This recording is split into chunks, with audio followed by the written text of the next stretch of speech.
shauku inakuwa kubwa. Kadri unavyopanua ndivyo watu wanavyotamani, au sio? Kwa hiyo sasa mtu. Mambo vipi mtazamaji wa Master Voice Online TV? Usisahau kusubscribe, ku-like, ku-comment na ku-share.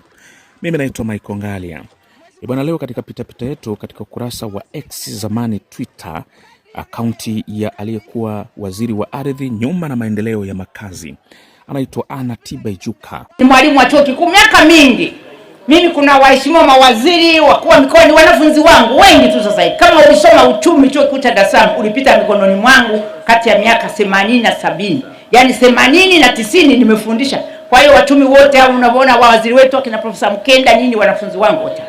Ameandika kama ifuatavyo, anasema wakati tunasubiri tume ya uchunguzi kutupa taarifa na mauaji ya kina kuhusu mauaji ya Oktoba 29, uwajibikaji stahiki na mbinu za kuliponya taifa, tusimpe shetani nafasi kutugawa zaidi kwa kisingizio cha propaganda uchwara za udini, kwa kuwatumia vijana wasiojitambua kuwashambulia viongozi wa dini zetu mbalimbali.